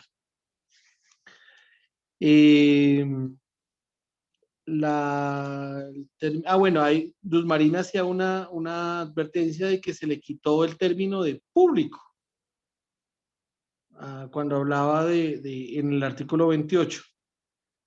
Yo la verdad pues no esperaría que no tenga un trasfondo, no tenga una intención particular, sino que atendiera al hecho de haberle quitado el término público a un tema absolutamente de hermenéutica jurídica, atendiendo a que todas las normas de derecho urbanístico son de orden público y que resultaría tautológico referirles a ellas como públicas. Esperemos que eso sea así. ¿Ok? Bueno, ya yendo puntual al artículo 29, que creo que es el que más nos genera controversia y que da lugar a este conversatorio, yo quisiera primero decir algo, y es que cuando la ley 388 y las normas siguientes han venido hablando de los planes parciales, en mi respetuoso parecer académico y profesional, estamos hablando de un régimen absolutamente de excepción.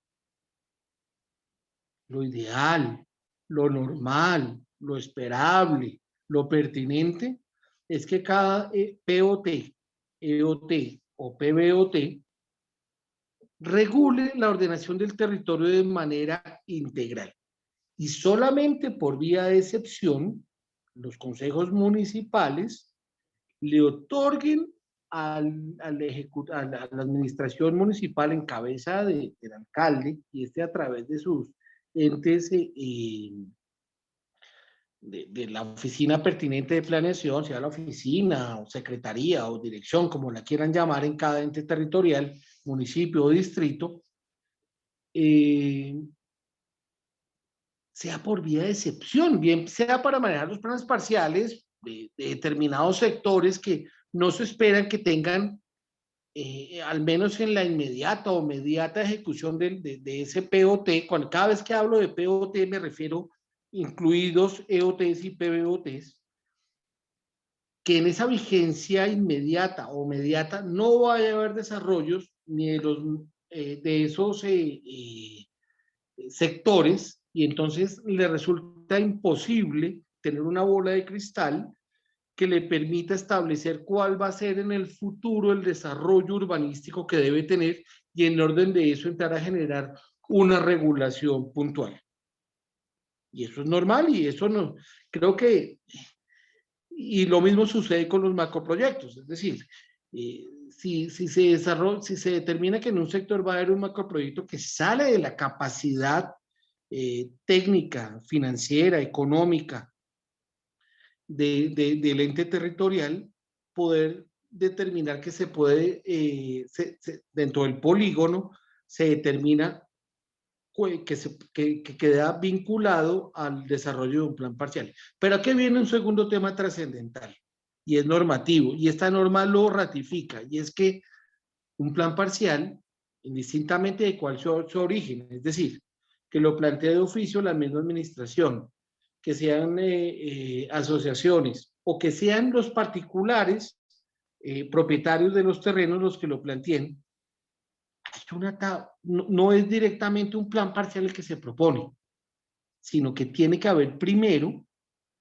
una etapa de formulación de unas determinantes de ese plan parcial. Y esa proposición de esas determinantes tienen que ser aprobadas por la oficina respectiva o por la alcaldía correspondiente. Después, el plan parcial tiene que ser presente, tiene que estar sujeto necesaria e invariablemente a esas variables que fueron aprobadas previamente. Entonces, aquí quiero devolverme un poquito.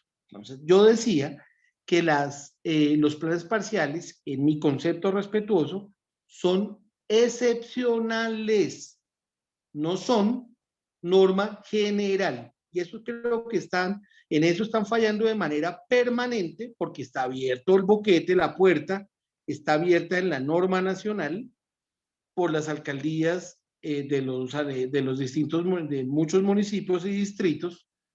Creo que de alguna manera pasó eso con el POT que no fue aprobado en el Consejo Distrital de Bogotá, y lo mismo ocurrió con el Acuerdo 100 de 2016 del municipio de Chía, donde por alguna circunstancia particular, a la cual no me voy a referir, esa norma excepcional, o sea, esa delegación excepcional, que es lo que comporta un plan parcial, la estaban volviendo una regla general. Eso no, yo en mi respetuoso parecer, me parece que desvirtúa la esencia de la ley 388 en cuanto a que es una norma excepcional. No podemos simplemente lavarnos las manos o las administraciones municipales en los proyectos de acuerdo que proponen los POT, las revisiones o modificaciones a los mismos, no pueden en ningún caso tratar de lavarse las manos, decir el consejo, yo no me voy a ocupar de determinar la norma urbanística y ni la ordenación del territorio de tal sector, cuando resulta que es que la inmediatez de ese sector ya determina cuál va a ser su realidad y su futuro.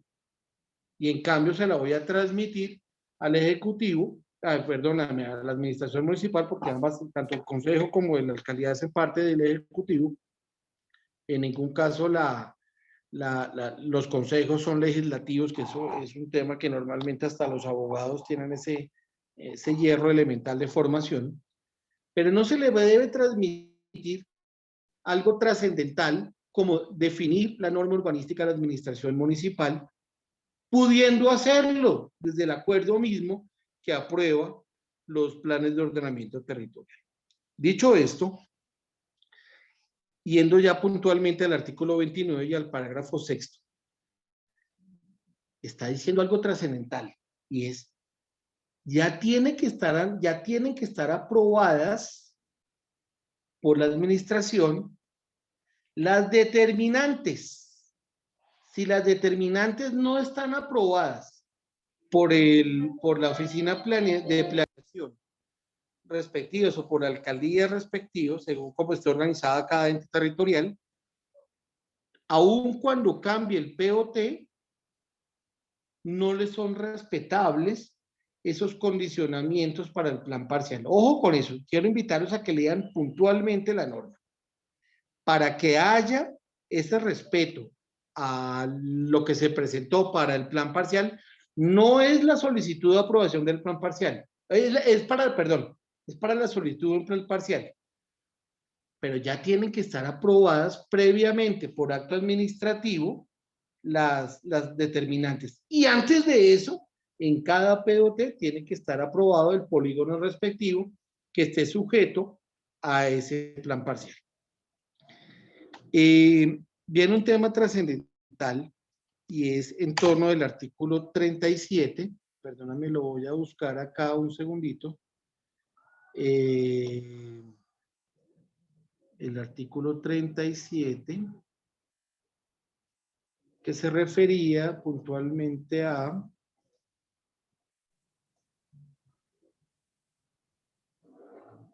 Perdóname un segundito. Pablo, si quiere podemos ir acotando un poquitico para que las demás personas que faltan Muchas gracias. Sí, ya con esto termino. Sí, para darle la palabra al...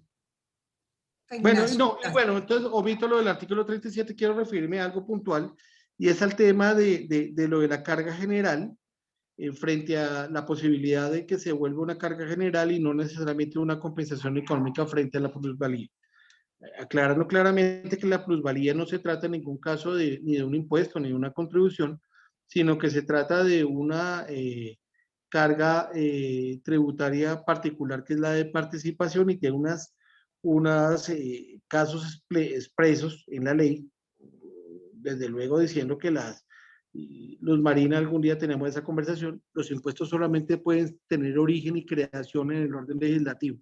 Los impuestos solamente se crean por la ley y son los destinatarios en este caso los entes territoriales los que pueden determinar esta participación correspondiente a la plusvalía. Sin embargo, deja demasiado amplio el espectro de la ley respecto de cómo se podría hacer esa carga general, esa compensación general respecto de la plusvalía. Hoy en el caso de Chía nos está ocurriendo un tema muy particular con respecto a las compensaciones respecto de sesiones tipo A, que creo que sería lo que podría ser de alguna manera lo analógicamente comparable, y es que primero están haciendo un avalúo de las compensaciones sobre el valor del predio ya urbanizado, 1. 2, se está presentando que están obligando a que el avalúo, aunque la actividad evaluatoria en Colombia ya está regulada, la deba hacer la administración municipal, cuando lo único que ellos podrían hacer sería determinar si el avalúo presentado por el particular, que no necesariamente es un constructor masivo, sino puede ser simplemente un particular que quiera desarrollar su casa de habitación o su segunda vivienda, lo que corresponda, y le están obligando a hacerlo ellos. Pero tercero, y trascendental, y es que trascendental no, igual que lo anterior, es que se le está obligando, en el caso puntual de Chía, a que las compensaciones, aunque hay un decreto especial de hace muchos años, que determina que las compensaciones económicas son obligatorias solamente cuando las zonas de cesión son inferiores a los, si no mal recuerdo, los 1.000 metros cuadrados, y sin embargo están obligando a que las compensaciones en general sean económicas. Entonces, fíjense, en un municipio pequeño, lo que está ocurriendo, si dejamos una puerta abierta frente a esa compensación para carga general de la plusvalía, a nivel nacional, ¿para qué se puede prestar? Para toda clase de interpretaciones. Muchas gracias. Gracias, Pablo. Ignacio, por favor. Bueno, buenas noches a todos. Muchas gracias por la invitación. Voy a tratar de ser breve y un poco enfocar estos minutos, un poco la lectura de la ley desde el municipio, aquí desde La Calera, digamos, ¿en qué nos va a mejorar la vida esta ley? Es un poco la lectura. No voy a tratar de hacer una intervención muy experta, que creo que María Mercedes ya tocó los puntos claves del origen de estas leyes. Y yo arranco por la conclusión. Creo que esta es una ley prácticamente inocua, es una ley armada chapuceramente, en que plantea una política de Estado alrededor de la vivienda y el hábitat, y cuando uno mira los contenidos, pues es una colcha de retazos para remendar pequeños temas de una norma y de una legislación que no cambia. En su esencia sigue siendo exactamente lo mismo en lo que llevamos muchos años, enfocado a un déficit, enfocado a un subsidio a la demanda, con una debilidad en el tema rural, en el mejoramiento integral de barrios. O sea, no es una ley que va a cambiar absolutamente nada, ni va a cambiar tampoco en el tema de los planes parciales, ni va a cambiar en el tema del espacio público. Entonces es una ley de las que se ha acostumbrado el gobierno y especialmente el Ministerio de Vivienda de resolver problemas puntuales, ¿sí? Por ejemplo, la norma de qué pasa cuando una ley tumba el proceso de modificación de un POD y un plan parcial. ¿Cuántos casos de esos hay en Colombia? 2, Chía y el que pasó María Mercedes, que tuvo el MEPOD en Bogotá. O sea, normas hechas para resolver cositas en medio de una concertación de pequeños intereses o grandes intereses. Ese es como el balance. ¿Y en qué nos afecta? Pues si lo miramos, por ejemplo, desde La Calera y desde la región metropolitana, pues me parece que el primer mensaje complejo, que además viene de muchas leyes anteriores, pues es sacar a la ciudadanía. Y como presidente del CTP de La Calera, pues lo vemos muy claramente, es cómo ir sacando de taquito a la ciudadanía de todas estas decisiones. Habla y tiene unas contradicciones entre unos principios y en la práctica es otra cosa.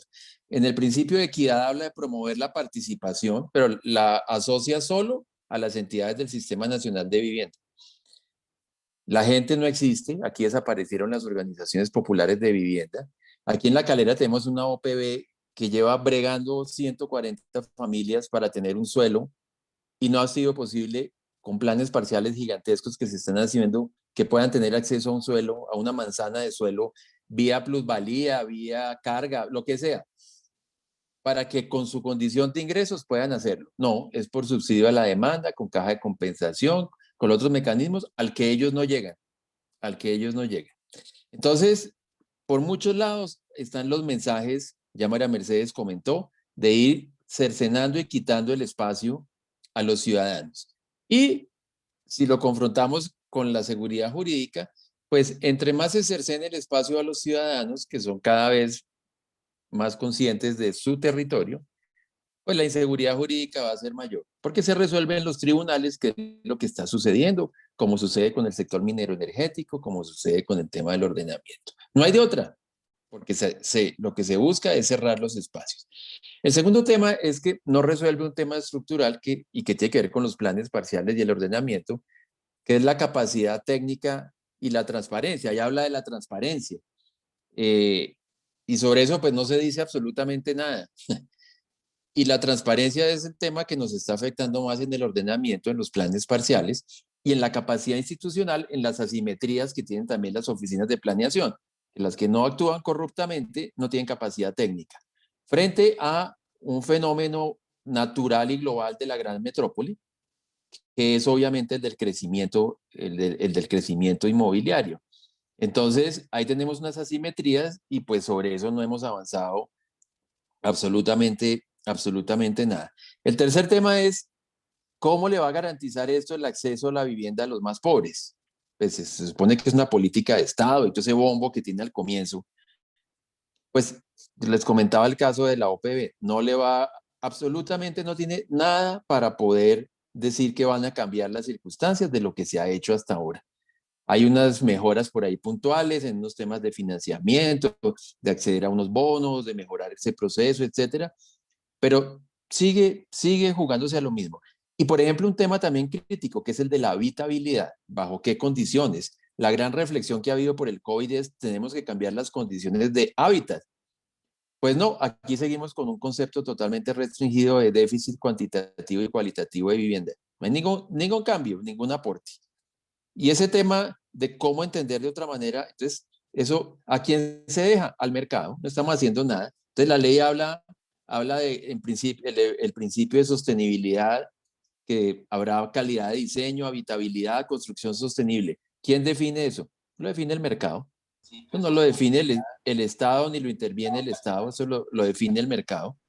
Entonces, pues ahí tampoco hay ningún avance.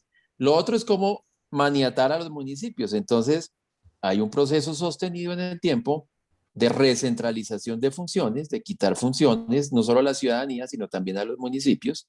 Y ahí se ve, pues, metiendo la figura de los planes de los macroproyectos de interés social, la no oponibilidad que ya comentaron, que no me refiero a eso.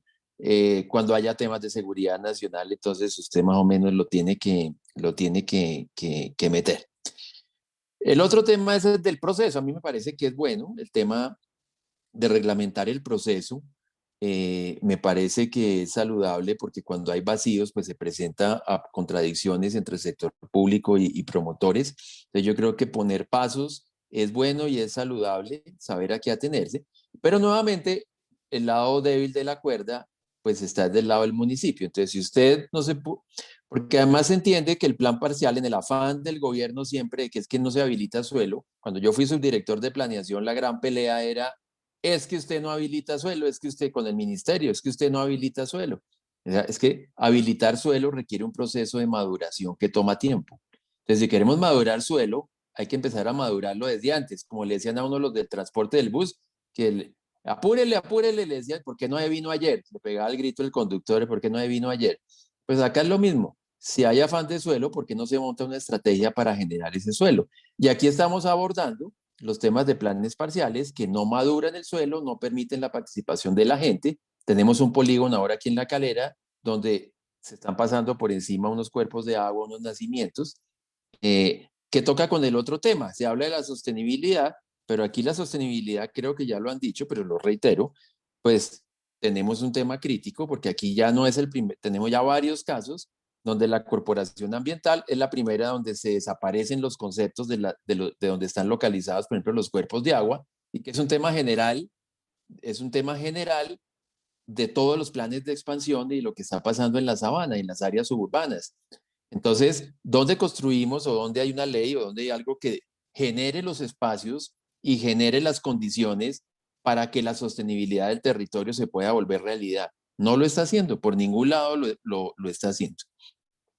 Habla del acceso de la vivienda a los servicios públicos y a los equipamientos. Aquí en La Calera se están haciendo planes parciales donde sabemos y tenemos, y Luisa lo sabe mejor que yo, pues no hay capacidad del agua para darles agua. Y ya pasó en Cajicá, ya hubo unos líos allá también.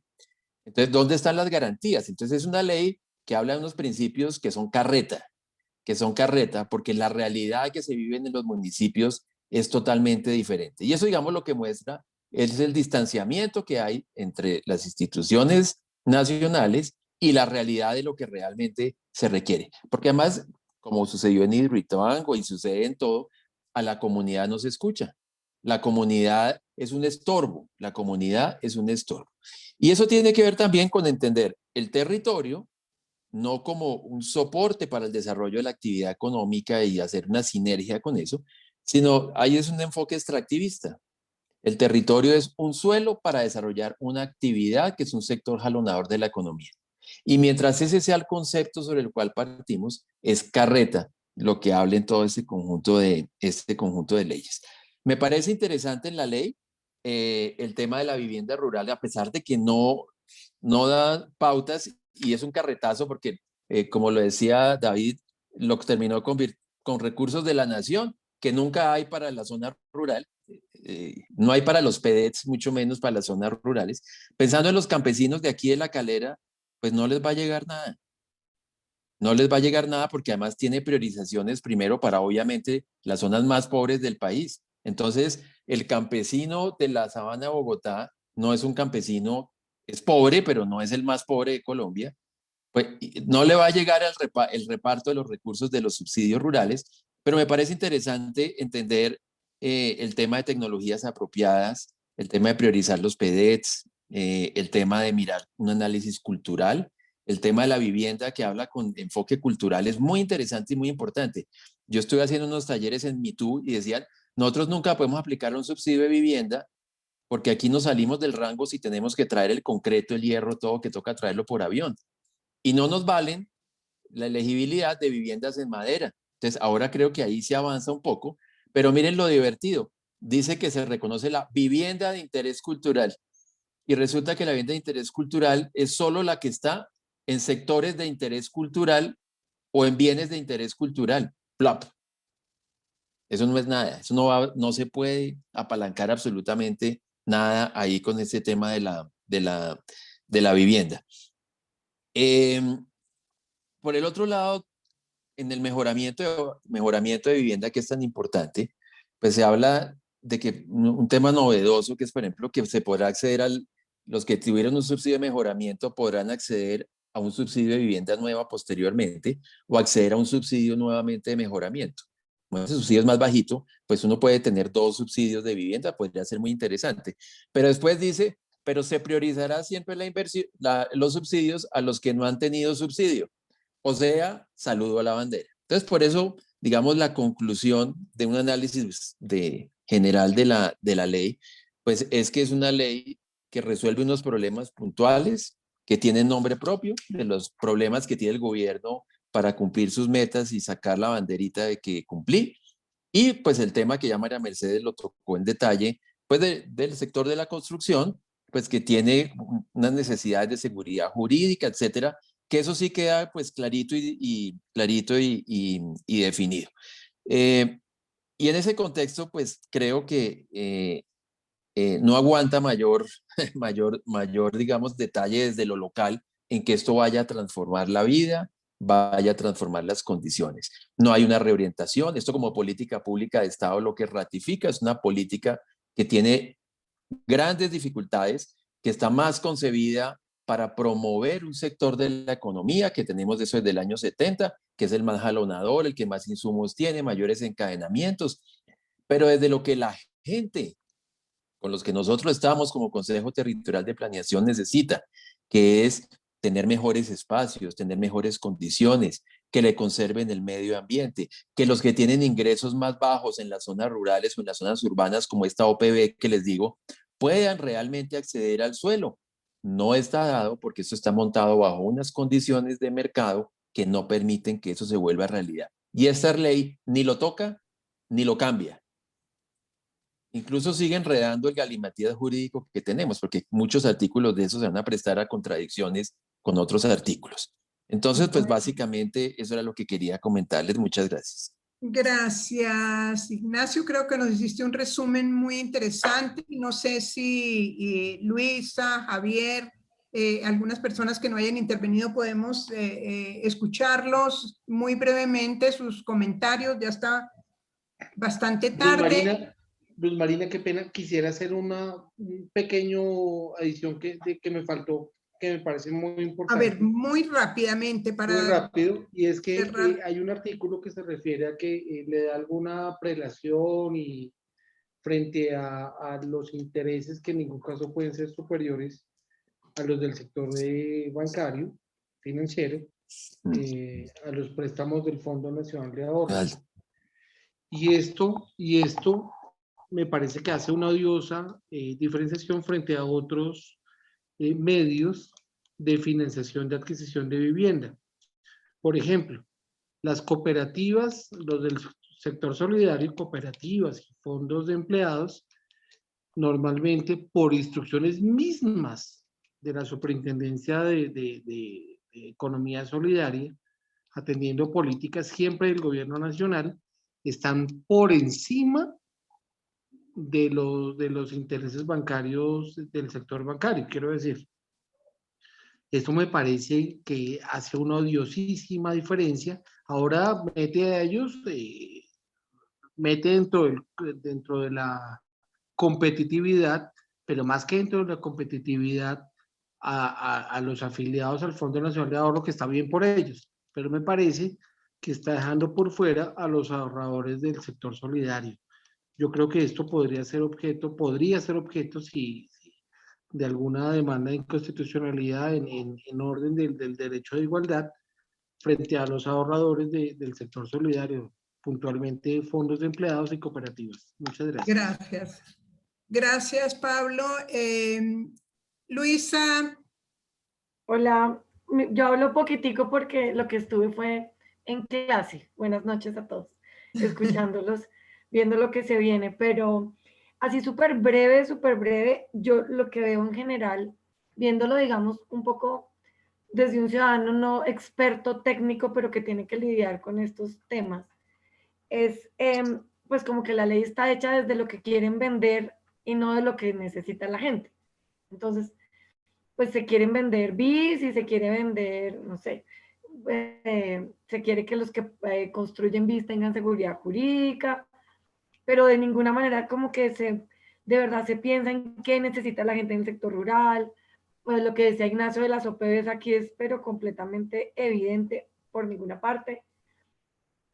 Una cosa que me parecía súper importante, que es bonito que diga, pero pues por supuesto hasta que esté reglamentado y demás, estamos lejos, es todo lo del enfoque diferencial de juventud y de mujer, de que hay género, que mujer es cabeza de familia y demás, pero pues está enunciado, bonito y todo, pero pues no se sabe cómo se va a aterrizar ese enfoque diferencial. Y pues yo les tenía una pregunta a ustedes que pues saben de este tema un poco, y es el tema pues yo tenía la esperanza en La Calera que el POT pudiera corregir justamente los planes parciales. Pues yo sé que es difícil porque, pues, digamos, por las circunstancias políticas, que es el mismo alcalde que está haciendo el nuevo POT, pero en todo caso, cuando uno ve catástrofes como este polígono de expansión número 2, donde la cartografía del decreto ignora las fuentes hídricas y un ciudadano vía penal logra que el IGAC las vuelva a dibujar y el decreto insiste y bueno, en fin, yo esperaba que el POT lo pudiera corregir. y otras cosas terribles. Pero entonces lo que entiendo es que con esta ley vigente, pues ahora sí se nos acabaron las esperanzas de eso, uno. Y lo otro es con ese artículo 53, que si el gobierno nacional reglamenta todo, pues bien, gracias, se les puede ocurrir lo que sea en participación de aquí adelante. Porque pues quedamos con un parágrafo pues completamente abierto. Eso me preocupó. Y lo que vi que no dijeron ustedes, que me parece, pues, no sé para qué pueda servir, también toca aterrizarlo a lo territorial, es lo de la creación del observatorio de ordenamiento. Pues, ok, chévere, bien, vamos a hacer una evaluación, cómo aterrizamos eso y cómo participan los territorios en este observatorio, digamos, nacional, pero cómo se canaliza la información hacia arriba para una evaluación real y que no hagamos lo que hacemos siempre, que es desde las oficinas en el ministerio deciden, y no tienen ni idea que aquí en La Calera están diciendo, venga, es que hay 3 OPBs y aquí no hay decisiones, o necesitamos poder modificar los planes parciales así tengan decreto en firme. No sé, eso era como un poco las conclusiones y una pregunta para ustedes, varios, el que quiera contestarme. Es lo de los decretos, los autos que congelaron los planes parciales con lo de la sentencia. Y la ley está 1753. Con eso, ahora con esta nueva ley, esos autos fueron del diciembre del 2020. Entonces, con esta nueva ley, eso pues sigue igual, o sea, ¿siguen congelados los planes parciales o no? Y lo otro, lo de que si ya no se pueden corregir con el POT. Eso era. Muchas gracias. Gracias, Luisa, muy amable. No sé si Javier nos puede ayudar con esa respuesta del auto de la magistrada y los planes parciales.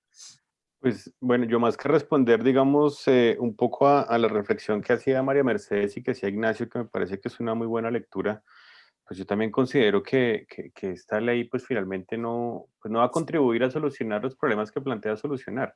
Y por el contrario, pareciera que estuviera hecha es como al dedillo de unos intereses privados. Y para el caso, digamos, de Chía, y hablando de las implicaciones que puede tener en la sabana, pues llama mucho la atención ese artículo 29 y el parágrafo 6, porque acá se ha empezado a especular mucho sobre un plan parcial o unos planes parciales que durante la vigencia del POT anterior del 2016 se alcanzaron a empezar a tramitar. Entonces, aquí, digamos, ya está suscitando un poco como esa especulación de si esa viabilidad de la que tanto habla ese parágrafo 6 está en firme, se podrían tramitar los planes parciales.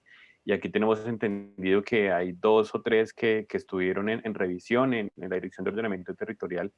Entonces, un poco, digamos que la motivación también de poder estudiar la ley desde que la hemos planteado era poner sobre la mesa es qué puede pasar en el caso de los municipios de la Sabana, que son los que van a tener como un impacto mayor sobre estas cosas que están pasando. Yo comparto mucho lo que han planteado y yo también tengo como preguntas y digamos para David una pregunta que la hemos planteado desde el inicio es cuando se hizo la revisión y se hizo, digamos, todo el proceso para aprobar la ley, tuvieron en cuenta, digamos, qué implicaciones podía tener esto en los municipios que, como en el caso de Chía, y ya ahorita Ignacio lo mencionó, que si Chía y Bogotá no hay más municipios que tengan ordenamiento territorial suspendido, entonces uno pareciera que realmente estuviera direccionado, y cuando uno ya empieza a hilar un poco más fino, uno ya encuentra, digamos, quiénes son los interesados en la promoción, digamos, de estos planes parciales, entonces uno no se puede como, no sé, como que uno no cree un poco que realmente esto quede como tan ajustado a las necesidades o a esa situación contextual. Entonces llama un poco la atención. Perdón, Acá, lo interrumpo, una aclaración el de Bogotá ya quedó declarado nulo, sí, sí, fue pucha. porque ya Sí, salió sentencia. exacto. Ya Entonces, digamos, está. bueno, ya quedó con sentencia. Bueno, en el caso, digamos, del Chía, que ahí estamos como que no sabemos nada, y uno ve, digamos, que hay la posibilidad de que planes parciales como este, que finalmente fueron motivación por la cual se demanda el plan de ordenamiento territorial, porque, o sea, eso fue una motivación completamente espuria para generar esa cantidad de hectáreas que se habilitaron, pues uno no entiende, digamos, realmente el sentido de cómo va esto. Una de las respuestas que dio María Mercedes, que me parece que, digamos, es fundamental, es el tema, digamos, de si esto es retroactivo o no, y bajo la lectura de ella, entonces no es retroactivo, entonces uno dice, bueno, chévere, pero hay que ver cómo le están viendo de pronto los promotores inmobiliarios que están interesados en sacar adelante estos proyectos, o las entidades públicas territoriales que están en este momento también tratando de darle trámite a esto, porque es que eso genera susto. O sea, aquí estamos hablando que en Chía se pueden habilitar perfectamente 20.000 unidades de vivienda nueva y no hay, digamos, unas políticas de vivienda para adquisición. Ya Ignacio lo mencionó muy bien, y entonces uno dice, pues esto realmente va a ser un contrasentido de la planificación. Entonces es complicadísimo. Yo creo que ahí uno siempre queda con muchas más preguntas. De pronto, si ustedes pudieran dar un poquitico más de claridad con respecto a eso, porque desde lo jurídico hemos visto, bueno, ¿y esto será que es inconstitucional o no? ¿Sí puede ser demandable para que esto finalmente se frene, o esta ley va a quedar en firme y vamos a ver qué resultados puede tener? Pero para el caso puntual de, digamos, de Chía, que es lo que estábamos analizando, hay una preocupación de que ya hay un plan parcial que tiene esa viabilidad, y con esa viabilidad entonces no sabemos si finalmente se va a poder dar o no, y va a tener pues el problema de cobertura de servicios públicos, el tema de las vías, el tema de las sesiones, el tema de la política de acceso a la vivienda. Entonces, ahí quedan, son como cuestionamientos. Yo no voy a extenderme más porque creo que ya está bastante larga la reunión, y sé que muchos de ustedes quieren hacer algunos comentarios con respecto a lo que han dicho los demás. Gracias. Gracias, Javier. No sé si alguna persona más quiere. Eduardo tiene levantada la mano. ¿Sigue, Eduardo? Sí, gracias. Brevemente, por favor. No, son dos frases. Gracias, gracias. Sigue. Quiero decir dos frases. Creo que la parte rural del proyecto de ley es una vergüenza. Eso no tiene nada que ver con ruralidad. Eso simplemente lo mencionan como para que quede mencionado. En la parte urbana, y lo dijeron dos de los presentadores, esto es reforzar el modelo que comenzó en los años 70, el máximo de urbanización. ¿Por qué lo sacan ahora? Porque el gobierno necesita hacer alguna propuesta estratégica sobre la reactivación de semejante crisis económica, y lo más fácil, y están listos, es entregarle la mayor al modelo urbanizador. Entonces, como el modelo ya está diseñado, ya hay que tomar rápidas medidas de crédito, especialmente de crédito, y de exenciones tributarias para la reactivación. Están escogiendo el sector que está disponible, que es el sector urbanizador. Entonces, esos son mis dos comentarios. En la práctica, y yo quiero que todos sabemos la crisis horrible que está viviendo Soacha, financiera, y todo con la crisis predial de Soacha, lo que esto va a producir, ahora esta es una ley nacional, pero lo que esto va a fomentar alrededor de Bogotá es 2 o 3 Soachas más. Esos son mis comentarios, y gracias por la sesión. Gracias, Eduardo.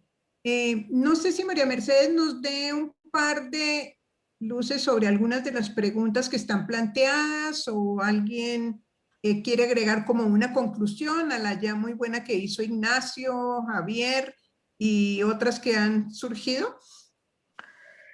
Pues yo creo que el tema que más les inquieta a ustedes, que es la posibilidad de que reviva planes parciales suspendidos, amerita una revisión de la sentencia y de todo, para no aventurar ahorita o apresurarme con alguna opinión. Yo, en términos generales, ya lo dije, pienso que esa ley aplicaría hacia el futuro, pero también hay que mirar la decisión del juez, porque es que lo complicado acá es que se pretende meter con decisiones judiciales.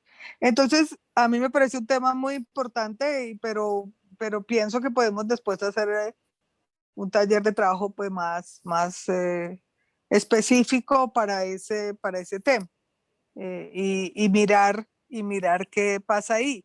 Yo aprovecho y hago una pregunta que creo que le hizo Luisa. ¿Qué pasó con la suspensión que hizo la magistrada Villamizar? ¿Eso sigue o Yo oí hace poco a al gerente de Camacol, Bogotá, Cundinamarca, decir que no, que por un régimen ahí, un artículo de transición del PONCA, eso aplicaba y que se revivían los planes parciales, pero pues no sé. Ese es un caso interesante también para mirar, pero sí creo que es mejor mirar la sentencia, la decisión, el motivo de la suspensión del POT antes de dar una opinión ya tan concreta sobre eso. Y discúlpeme que no prendí la cámara, pero tengo problemas de señal. Gracias, María Mercedes. Sí, nosotros teníamos la misma inquietud sobre el auto de la magistrada, pero en realidad yo no tengo tampoco una respuesta concreta ahoritica y creo que algunos elementos se dieron analizando, digamos, cuáles fueron los argumentos que lograron la suspensión del POT de Chía, y ahí está todo el tema de expansión, de áreas de expansión urbana, y habría que ver, digamos, con los planes parciales que alcanzaron a lograr un avance importante, si hay alguna relación para poder trabajar como en ese sentido, pero no, en ese momento yo no tengo una respuesta sobre el auto de la magistrada. No sé si alguien tenga una idea concreta sobre eso. Pues no, Y con eso cerraríamos. no concreto a eso, pero respecto a lo que planteó Javier, frente a la posibilidad de unas determinantes que ya estén aprobadas frente a algún plan parcial en el municipio de Chía, Javier, de cierto es que no hay la posibilidad de que por regla general haya normas con carácter retroactivo. Tienen que tener unas condiciones muy particulares para que sean retroactivas. Es decir, esta ley no le podría ser aplicable a un plan parcial cuyas determinantes ya estén planteadas y que estén en posibilidad del planteamiento de la definición de un plan parcial que haya sido presentado. Básicamente eso.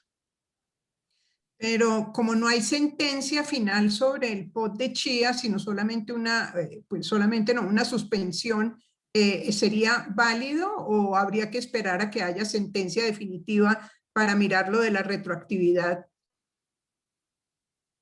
Yo creo que hay que mirar la sentencia necesariamente. De hecho, quiero plantear un tema aquí en público, y es que no entiendo la demora del proceso. Este es un proceso que no estamos hablando ni de tribunal contencioso administrativo ni de Consejo de Estado para que tenga tanta demora.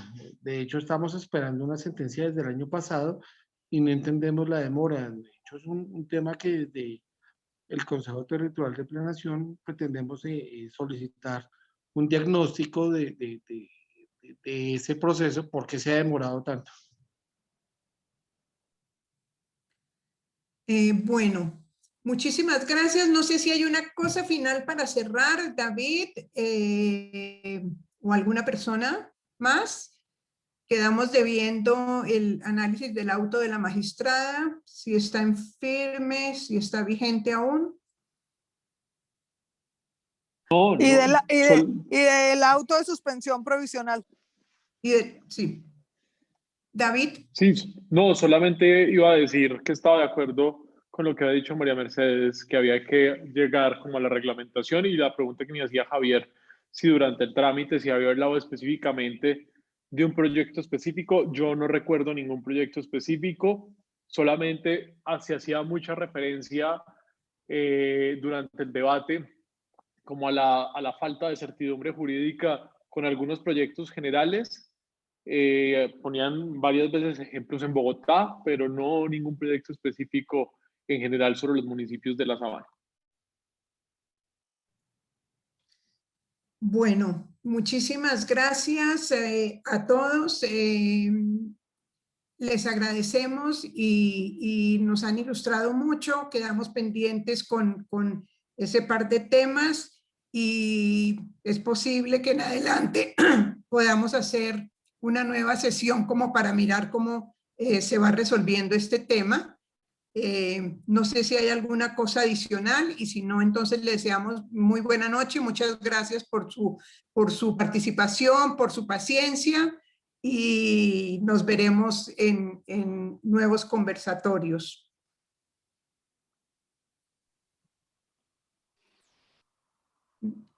Muchas ¿Javier? gracias. No, Bueno. muchas gracias a todos. Que estén. Bueno, Buenas Gracias. noches. Buenas Hasta noches, luego. muchas gracias. Hasta luego. Por gracias, poner muy este ilustrativo, muchas gracias. Que estén muy bien y Gracias por la buena noche para invitación y todos. esperamos poder volver a participar en los próximos eventos. Muchas gracias. Bueno, Hasta que estén luego, muy muchas bien. gracias. Chao.